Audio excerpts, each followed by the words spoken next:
35 ఏళ్ల పాటు తెలుగుదేశం పార్టీకి ఇక్కడ ఓట్లు పడ్డాయి. ఒకసారి నేను మీ అందరితో కూడా ఆలోచన చేయమని అడుగుతా ఉన్నాను. 35 సంవత్సరాల పాటు తెలుగుదేశం పార్టీకి ఓట్లు వేసినా కూడా ఇక్కడి సమస్యలు తీర్చిన వ్యక్తి ఎవరైనా ఉన్నారు అనంటే అది ఒక్క దివంగత నేత ప్రీతమ నాయకుడు రాజశేఖర రెడ్డి గారు మాత్రమే అన్నది వాస్తవం కాదా అన్నది ఒక్కసారి ఆలోచన చేయమని మిమ్మల్ని అందరినీ కూడా నేను కోరుతా ఉన్నాను. హిందూపురంలో తాగడానికి నీళ్లు లేవని అప్పట్లో ఆ దివంగత నేత బతుకున్నప్పుడు 650 కోట్ల రూపాయలు ఖర్చు చేసి త్రాగునీటిని అందించడం కోసం హిందూపురం ప్రజలకు వైఎస్ఆర్ గారు నాన్నగారు చేసిన కృషి ఇవాళకి కూడా మర్చిపోలేనిది అని చెప్పి ఇక్కడి ప్రజలు ఇవాళకి కూడా జ్ఞాపకం చేసుకుంటారు. ఒకసారి ఆలోచన చేయమని అడుగుతా ఉన్నాను. 10 సంవత్సరాల కిందట నాన్నగారు చేశారు కాబట్టి కాస్తో కూస్తో ఈరోజు హిందూపురానికి త్రాగడానికన్నా కాస్తో కూస్తో నీళ్లున్నాయి. కానీ 5 సంవత్సరాల పరిపాలనలో జనాభా పెరిగిపోయి త్రాగడానికి ఇంకా నీళ్ళు ఎక్కువ అవసరమైన పరిస్థితుల్లో ఈ తెలుగుదేశం పార్టీ గొల్లపల్లి రిజర్వాయర్ నుంచి మరింత త్రాగునీటిని తీసుకురావడానికి వేసిన పైప్ లైన్లు పనులు కూడా ఈ 5 ఏళ్లలో కనీసం పూర్తి కూడా చేయలేని అసమర్థత పరిపాలన ఇవాళ చూడడం లేదా అని అడుగుతా ఉన్నాను.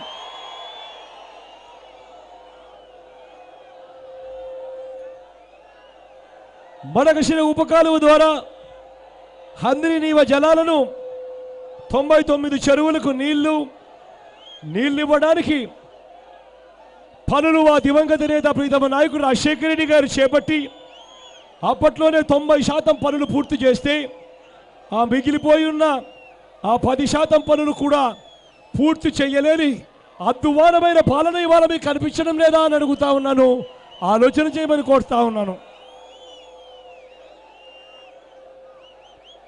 కోడికొండ చెక్ పోస్టు దగ్గర ఇండస్ట్రియల్ హబ్ పేరిట బామర్దులు ఇద్దరూ కలిసి ఒక షో చేశారు.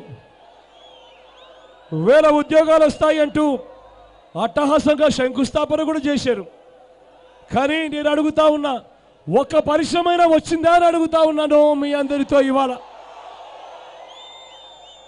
చివరకు ఆ భూముల్లో లేఅవుట్ వేసి రియల్ ఎస్టేట్ వ్యాపారాలు చేస్తా ఉన్నారు అని అంటే ఇంతకన్నా సిగ్గుమాలిన పరిపాలన ఎక్కడైనా ఉంటుందా అని అడుగుతా ఉన్నాను మీ అందరితో.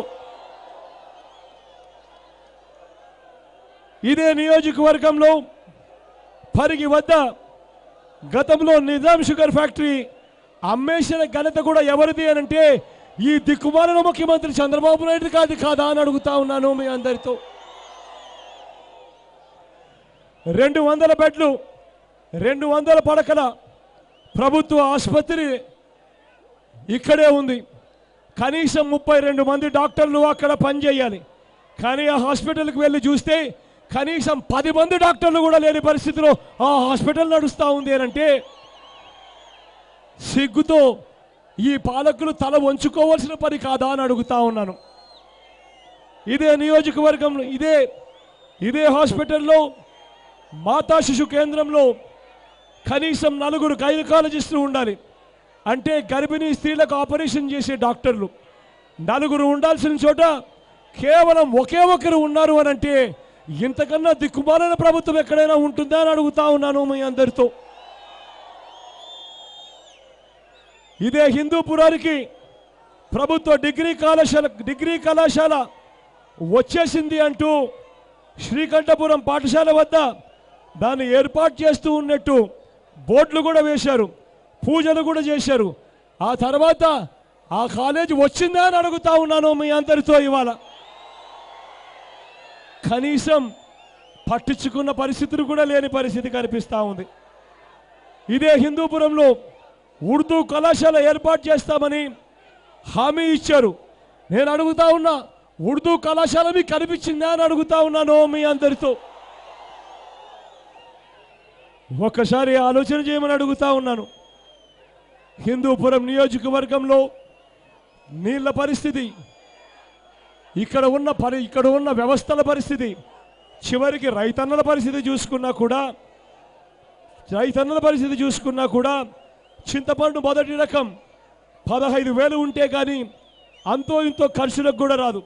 అటువంటి మొదటి రకం చింతపండు 10,000 రూపాయలు కూడా అమ్ముకోలేని పరిస్థితిలో ఇవాళ రైతన్న కనిపిస్తూ ఉన్నాడు. చింతపండులో రెండో రకం కనీసం 8,000 అన్నా వస్తే కానీ గిట్టుబాటు కాని పరిస్థితిలో ఉన్న రైతన్నకు కనీసం ఇవాళ 5,000 కూడా రాని పరిస్థితిలో ఇవాళ రైతన్న వ్యవసాయం చేస్తూ ఉన్నాడు. బై వోల్టిల్ రకం పట్టుగూళ్ళకు కేజీ 650 రూపాయలు ఉండేది. ఇవాళ అదే పట్టుగూళ్ళు కనీసం 300 కూడా అమ్ముకోలేని పరిస్థితిలో ఇవాళ రైతన్న లేడా అని అడుగుతా ఉన్నాను. చివరికి కేజీ 50 రూపాయలు చొప్పున ప్రభుత్వం ఇస్తానన్న బోనస్ కూడా ఇవాళకి చూస్తే 4 కోట్ల రూపాయలు బకాయిలు ఉండడం వాస్తవం కాదా అని అడుగుతా ఉన్నాను. ఒక్కసారి ఆలోచన చేయమని మిమ్మల్ని అందరినీ కూడా కోరుతా ఉన్నాను. ఏ రకంగా ఇదే హిందూపురం నియోజకవర్గాన్ని ఏ రకంగా ఈ తెలుగుదేశం పార్టీ నాయకులు అవసరం కోసం వాడుకొని ఆ తర్వాత ఎలా వదిలేస్తూ ఉన్నారో ఒక్కసారి ఆలోచన చేయమని మిమ్మల్ని అందరినీ కూడా కోరుతా ఉన్నాను.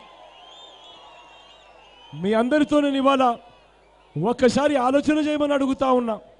5 సంవత్సరాల ఈ పెద్ద మనిషి చంద్రబాబు నాయుడు గారి పాలనలో ఇవాళ మనం ఏం చూస్తూ ఉన్నాము అన్నది ఒక్కసారి ఆలోచన చేయమని అడుగుతా ఉన్నా. రైతన్నలను మోసం చేశారు. పొదుపు సంఘాల్లో ఉన్న అక్క చెల్లెమ్మలను మోసం చేశారు. చివరికి డిగ్రీ చేతపుచ్చుకుని చదువుకుంటున్న పిల్లలను ఉద్యోగాల కోసం వెతుక్కుంటున్న పిల్లలను మోసం చేశారు. చివరకు చదువుకుంటున్న పిల్లలను సైతం కూడా వదిలిపెట్టకుండా మోసం చేస్తూ ఉన్న పరిస్థితి కనిపిస్తూ ఉంది. ఒక్కసారి ఆలోచన చేయమని అడుగుతా ఉన్నాను. 5 సంవత్సరాల పాటు అంటే 60 నెలల పాటు ప్రభుత్వానికి పాలించమని చెప్పి ఓటేస్తారు ప్రజలు. అటువంటి ప్రభుత్వంలో 57 నెలలు ప్రజలను మోసం చేసి ప్రజలను కాల్చుకొని తిని చివరి 3 నెలలు మాత్రం మనందరికీ కొత్త సినిమా చూపిస్తా ఉన్న మోసం కాదా అని అడుగుతా ఉన్నాను. ఒకసారి ఆలోచన చేయమని అడుగుతా ఉన్నాను. ఎన్నికలు వారంలో ఉన్నాయనంటే ఈరోజు మీకు చెక్కులేస్తాము, ఈరోజు మీకు అది చేస్తాము, ఈరోజు మీకు ఇది చేస్తాము అని చెప్పి ఈరోజు తెలుగుదేశం పార్టీ నాయకులు మాట్లాడుతూ ఉన్నారంటే 5 సంవత్సరాలు వీళ్ళు ఏమి గాడిదలు కాస్తా ఉన్నారు అని చెప్పి ఒక్కసారి మిమ్మల్ని అందరికీ కూడా ప్రశ్నించమని అడుగుతా ఉన్నా. 2014లో ఎన్నికల ప్రణాళిక, ఎన్నికల మేనిఫెస్టో అని చెప్పి ఇంతలా పుస్తకాన్ని ఒకటి మనందరికీ చూపించారు. ఆ పుస్తకంలో ప్రతి పేజీ ఒక కులానికి కూడా కేటాయించి ప్రతి కులాన్ని ఏ రకంగా మోసం చేయొచ్చు అని చెప్పి పిహెచ్డి చేసి ఏకంగా స్టడీ చేసి ప్రతి కులాన్ని మోసం చేసిన పరిస్థితులు లేవా అని అడుగుతా ఉన్నాను. ఆలోచన చేయమని అడుగుతా ఉన్నా. చివరికి 2014 ఎన్నికల మేనిఫెస్టో, ఎన్నికల ప్రణాళిక తెలుగుదేశం పార్టీ వెబ్సైట్లోకి వెళ్ళి ఎక్కడ ఉంది అని చెప్పి వెతికితే కనీసం ఆ మేనిఫెస్టో కూడా తెలుగుదేశం పార్టీ వెబ్సైట్లో కనిపించడం లేదు అని అంటే ఎంతటి దారుణంగా వీళ్ళు మోసం చేశారో ఒక్కసారి ఆలోచన చేయమని మిమ్మల్ని అందరినీ కూడా కోరుతా ఉన్నా. ఈ మోసాలు ఇవన్నీ మీరు చూస్తూ ఉన్నారు. గత 20 రోజులుగా అయితే రాజకీయాలు ఎంతగా దిగజారిపోయాయో మీరంతా కూడా చూస్తూ ఉన్నారు. చంద్రబాబు నాయుడు గారు ఆయనకు అమ్ముడుపోయిన ఎల్లో మీడియా ఈరోజు నిజంగా యుద్ధం జరుగుతూ ఉంది అంటే అది చంద్రబాబు నాయుడు గారికి మనకు మధ్యలో కాదు. యుద్ధం జరుగుతూ ఉంది అంటే చంద్రబాబు నాయుడు గారితో పాటు ఆయనతో పాటు ఉన్న ఈనాడుతో యుద్ధం జరుగుతూ ఉంది, ఆంధ్రజ్యోతితో యుద్ధం జరుగుతూ ఉంది, TV5తో యుద్ధం జరుగుతూ ఉంది, TV9తో యుద్ధం జరుగుతూ ఉంది, అమ్ముడుపోయిన అనేక టీవీ ఛానళ్లతో యుద్ధం ఇవాళ జరుగుతూ ఉంది. ఒక్కసారి ఆలోచన చేయమని అడుగుతా ఉన్నా. ఇవాళ జరుగుతూ ఉన్న యుద్ధం ధర్మానికి అధర్మానికి మధ్య యుద్ధం జరుగుతూ ఉందన్నది ఒక్కసారి ఆలోచన చేయమని అడుగుతా ఉన్నా. గత 20 రోజులుగా మీరు చూస్తే నిజంగా చంద్రబాబు నాయుడు గారి పరిపాలన గురించి ఎక్కడా కూడా చర్చ జరగకూడదు అని చెప్పి కుట్రలు పడుతూ ఉన్నారే తప్ప ఒక్కసారి చంద్రబాబు నాయుడు గారి పరిపాలన మీద చర్చ జరిగితే ప్రజలు ఆలోచించడం మొదలు పెడితే ఈ పెద్ద మనిషి చంద్రబాబు నాయుడు గారికి డిపాజిట్లు కూడా రావు అన్న సంగతి చంద్రబాబు నాయుడు గారికి తెలుసు. అందుకే చంద్రబాబు నాయుడు గారు తనకు సంబంధించిన ఎల్లో మీడియా ప్రతిరోజు ఒక కట్టుకథ లేపుతారు, ప్రతిరోజు ఒక పుకారు లేపుతారు, ఆ పుకారు మీద చర్చ పెడతారు. పూర్తిగా చంద్రబాబు నాయుడు గారి వైఫల్యాలు 5 సంవత్సరాలలో జరిగిన మోసాల మీద నుంచి ప్రజలను మభ్యపెట్టించే కార్యక్రమాలు జరుగుతూ ఉన్నాయన్నది ఒక్కసారి ఆలోచన చేయమని మిమ్మల్ని అందరినీ కూడా కోరుతా ఉన్నా. ఇక రాబోయే రోజుల్లో ఈ మోసాలు, ఈ అబద్ధాలు, ఈ కుట్రలు ఇంకా తీవ్రమైన స్థాయి లేకపోతాయి. చివరి కుట్రగా ఈ పెద్ద మనిషి చంద్రబాబు నాయుడు గారు ఏం చేస్తారో తెలుసు కదా. ఎన్నికల నాటికి వచ్చేసరికి మూటలు మూటలు డబ్బులు పంపిస్తాడు, మీ ప్రతి వార్డుకు డబ్బులు పంపిస్తాడు, ప్రతి గ్రామానికి డబ్బు పంపిస్తాడు. పంపించి ప్రతి చేతిలోనూ 3,000 రూపాయలు డబ్బులు పెట్టి మళ్ళీ మోసం చేసేందుకు ప్రయత్నం చేస్తాడు ఈ పెద్ద మనిషి చంద్రబాబు నాయుడు గారు. మీ అందరితో నేను ఇవాళ ఒకటే వేడుకుంటా ఉన్నా, మీ వార్డుల్లోకి మీరు వెళ్ళండి, మీ గ్రామాలలోకి మీరు వెళ్ళండి. వెళ్ళి మీ ప్రతి వార్డులోనూ ప్రతి అక్కను కలవండి, ప్రతి చెల్లెమ్మను కలవండి, ప్రతి అవ్వను కలవండి, ప్రతి తాతను కలవండి, ప్రతి అన్నను కలవండి. కలిసి ఆ ప్రతి అక్కకు చెప్పండి, అక్క చంద్రబాబు ఇచ్చే 3,000 రూపాయలకు మోసపోవద్దక్క అని ప్రతి అక్కకు చెప్పండి. వారం రోజులు ఓపిక పట్టక్క అన్నను ముఖ్యమంత్రిగా చేసుకుందాము. అన్న ముఖ్యమంత్రి అయిన తర్వాత మన పిల్లలను మనం కేవలం బడులకు పంపిస్తే చాలు, బడికి పంపించినందుకు అన్న సంవత్సరానికి 15,000 రూపాయలు ఇస్తాడు అని ప్రతి అక్కకు చెప్పండి. ప్రతి అక్కకు చెప్పండి, ప్రతి చెల్లెమ్మకు చెప్పండి, అక్క చంద్రబాబు ఇచ్చే 3,000 రూపాయలకు మోసపోవద్దక్క. ఇవాళ ఒక్కసారి ఆలోచన చేయక్క. మన పిల్లలను మనం ఇంజనీర్లుగాను, డాక్టర్లుగాను, కలెక్టర్ల వంటి పెద్ద పెద్ద చదువులు చదివించే పరిస్థితిలో ఇవాళ మనం ఉన్నామా అక్క అని ఒక్కసారి ఆలోచన చేయమని చెప్పండి అక్కను. ఆ అక్కకు చెప్పండి, అక్క ఇవాళ ఇంజనీరింగ్ చదవాలంటే సంవత్సరానికి ఫీజులు చూస్తే 1,00,000 రూపాయలు పైచిలకు చెప్తా ఉన్నారు. ప్రభుత్వం తరపు నుంచి వస్తూ ఉన్న ఫీజు రీయింబర్స్మెంట్ చూస్తే అరకొర ఇస్తూ ఉన్నారు, అది కూడా ఇవ్వడం లేదు. ఏకంగా 1,800 కోట్ల రూపాయలు బకాయిలు పెట్టారు అన్న సంగతులు కనిపిస్తూ ఉన్నాయి. ఒక్కసారి ఆలోచన చేయక్క. ఈరోజు మన పిల్లలను ఇంజనీర్లుగా చదివించాలి అని అంటే మన ఆస్తులు అమ్ముకుంటే తప్పనిచ్చి మనం చదివించే పరిస్థితిలో ఉన్నామా అక్క అని ఆ ప్రతి అక్కకు చెప్పండి. ఆ ప్రతి అక్కకు చెప్పండి, అక్క చంద్రబాబు ఇచ్చే 3,000 రూపాయలకు మోసపోవద్దక్క. వారం రోజులు ఓపిక పట్టక్క, అన్నను ముఖ్యమంత్రిగా చేసుకుందాం. అన్న ముఖ్యమంత్రి అయిన తర్వాత మన పిల్లలను ఇంజనీర్లుగాను, డాక్టర్లుగాను, కలెక్టర్ల వంటి పెద్ద పెద్ద చదువులు ఎన్ని లక్షలు ఖర్చు అయినా పర్వాలేదు అన్న చదివిస్తాడు అని ప్రతి అక్కకు చెప్పండి. ఆ ప్రతి అక్కకు చెప్పండి, ప్రతి చెల్లెమ్మకు చెప్పండి. ఆ పొదుపు సంఘాల్లో ఉన్న ఆ అక్క చెల్లెమ్మలకు వెళ్ళి ఆ అక్క చెల్లెమ్మలకు చెప్పండి, అక్క చంద్రబాబు చేసే మోసాలకు మోసపోవద్దక్క. 5 సంవత్సరాలు చంద్రబాబు నాయుడు గారికి సమయం ఇచ్చాం. పొదుపు సంఘాల్లో రుణాలు మాఫీ చేస్తాను అని అన్నాడు. 1 రూపాయి అయినా మాఫీ చేసాడా అక్క అని ప్రతి అక్కను అడగండి. ఆ ప్రతి అక్కకు చెప్పండి, అక్క మాఫీ చేయకపోగా గతంలో 0 వడ్డీకే రుణాలు ఇచ్చే పథకాలు ఉండేటివి. దానివల్ల 0 వడ్డీకే రుణాలు వచ్చే పరిస్థితి ఉండేది గతంలో. ఈ పెద్ద మనిషి చంద్రబాబు నాయుడు గారు ముఖ్యమంత్రి అయిన తర్వాత 0 వడ్డీ అన్న పథకం పూర్తిగా రద్దు చేశాడు కదక్క అని ప్రతి అక్కకు చెప్పండి. ఆ ప్రతి అక్కకు చెప్పండి, అక్క చంద్రబాబు ఇచ్చే 3,000 రూపాయలకు మోసపోవద్దక్క. అక్క చంద్రబాబు నాయుడు గారు పసుపు కుంకుమతో చేస్తున్న డ్రామాకు అస్సలు మోసపోవద్దక్క అని ప్రతి అక్కకు చెప్పండి. ఆ ప్రతి అక్కకు చెప్పండి, అక్క వారం రోజులు ఓపిక పట్టక్క, అన్నను ముఖ్యమంత్రిగా చేసుకుందాం. అన్న ముఖ్యమంత్రి అయిన తర్వాత పొదుపు సంఘాల్లో ఉన్న అక్క చెల్లెమ్మలకు ఎన్నికల తేదీ వరకు ఎంతైతే రుణాలుంటాయో ఆ మొత్తం రుణాలన్నీ కూడా 4 దఫాల్లో నేరుగా అక్క చెల్లెమ్మల చేతికి అన్న ఇస్తాడు అని ప్రతి అక్కకు చెప్పండి. ఆ ప్రతి అక్కకు చెప్పండి.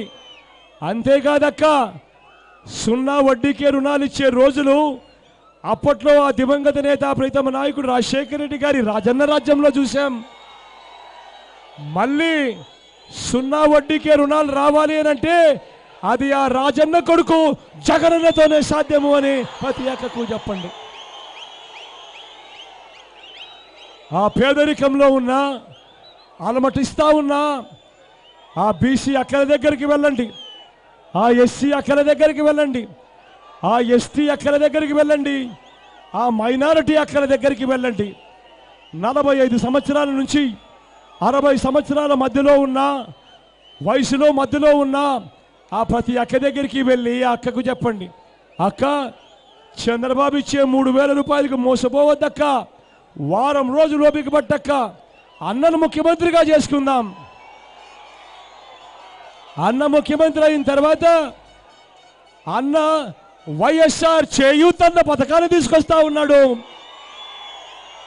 ప్రతి అక్క చేతిలోనూ అన్న 75,000 రూపాయలు పెడతాడు దఫాలుగా అని ప్రతి అక్కకు చెప్పండి. ప్రతి అక్కకు చెప్పండి, ప్రతి చెల్లెమ్మకు చెప్పండి, చంద్రబాబు ఇచ్చే 3,000 రూపాయలకు మోసపోవద్దక్క అని ప్రతి అక్కకు చెప్పండి.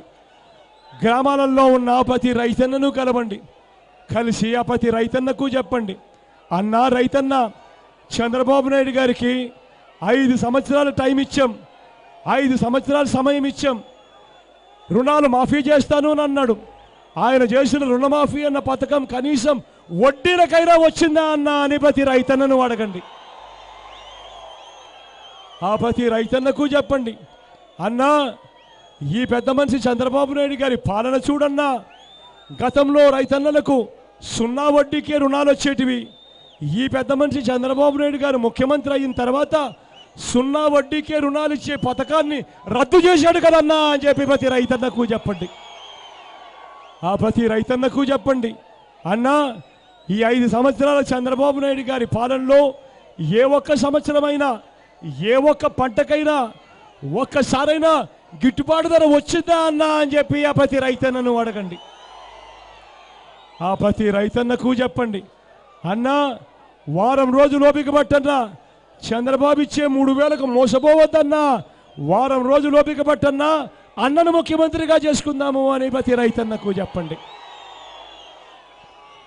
అన్న ముఖ్యమంత్రి అయిన తర్వాత ప్రతి రైతన్నకు పెట్టుబడి కోసం మే మాసం వచ్చేసరికి ప్రతి రైతన్న చేతిలోనూ అన్న సంవత్సరానికి 12,500 రూపాయలు ప్రతి రైతన్న చేతిలోనూ అన్న పెడతాడు.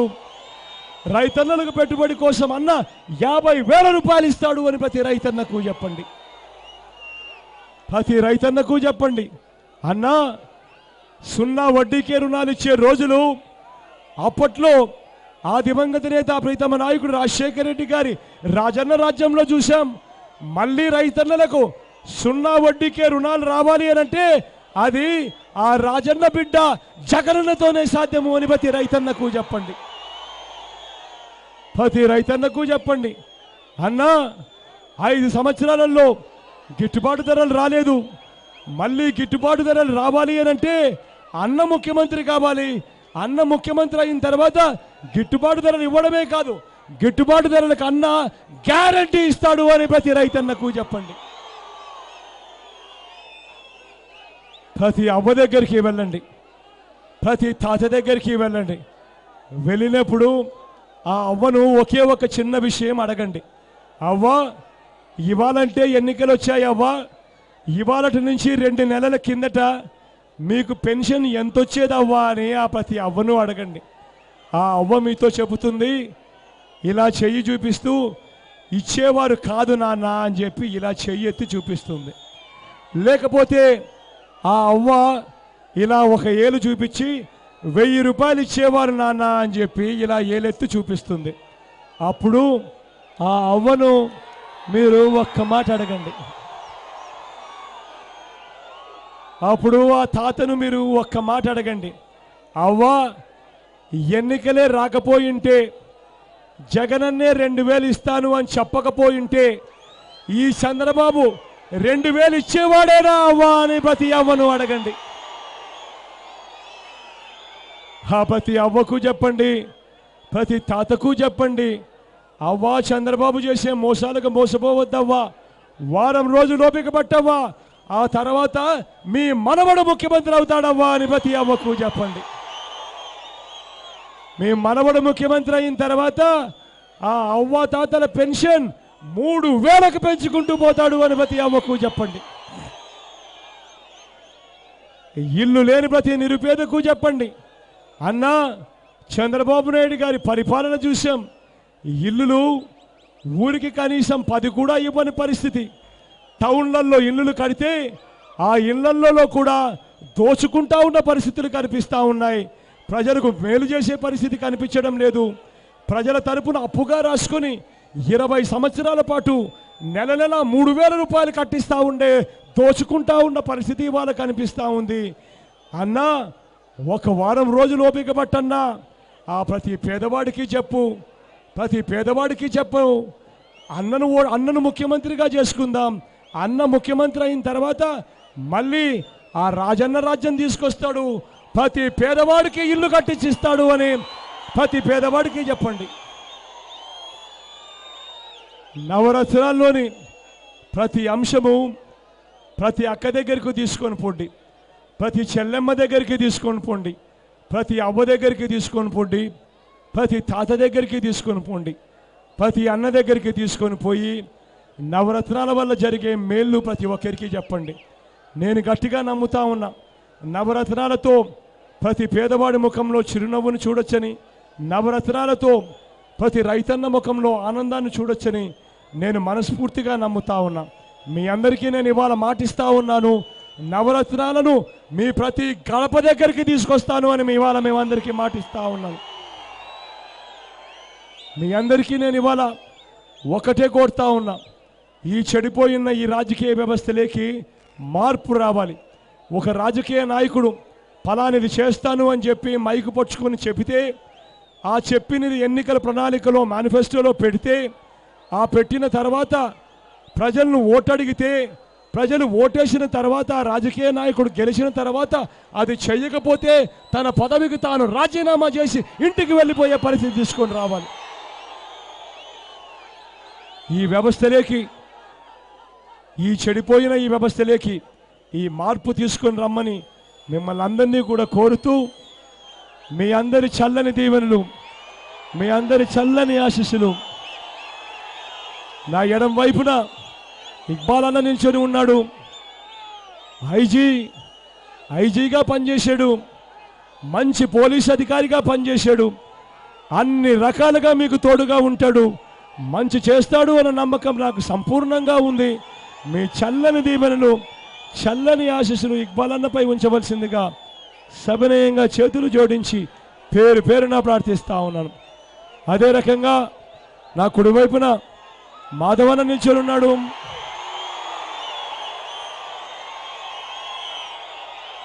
మంచివాడు, యువకుడు, ఉత్సాహవంతుడు, తాను కూడా అన్ని రకాలుగా మంచి చేస్తాడన్న నమ్మకం నాకు సంపూర్ణంగా ఉంది. మొట్టమొదటిసారి అనంతపురం జిల్లాలో ఇంతవరకు ఎప్పుడూ కూడా జరగని విధంగా మొట్టమొదటిసారి అనంతపురం జిల్లాలో 2 పార్లమెంటు స్థానాలు బీసీలకే ఇచ్చిన పరిస్థితి మొట్టమొదటిసారిగా జరుగుతూ ఉంది.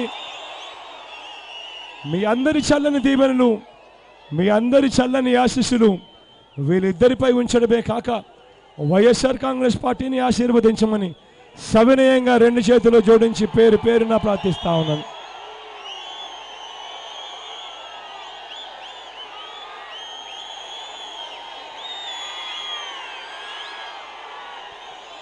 చివరిగా మన పార్టీ గుర్తు తెలియని వ్యక్తులు ఎవరైనా ఉంటారేమో, ఒకసారి నేను గుర్తును చూపిస్తా, దయ ఉంచి గుర్తును చూడవలసిందిగా ప్రార్థిస్తా ఉన్నాను.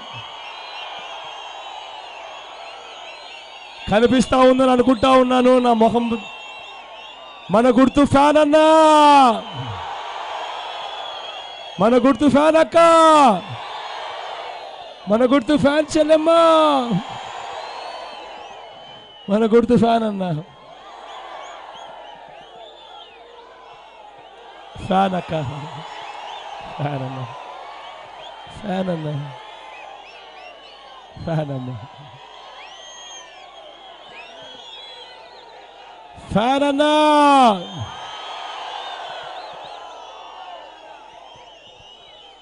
మీ అందరి చల్లని దీవెనలకు, చల్లని ఆశీస్సులకు, మీ ఆప్యాయతలకు మరొకసారి హృదయపూర్వకంగా కృతజ్ఞతలు తెలుపుకుంటూ సెలవు తీసుకుంటా ఉన్నాను.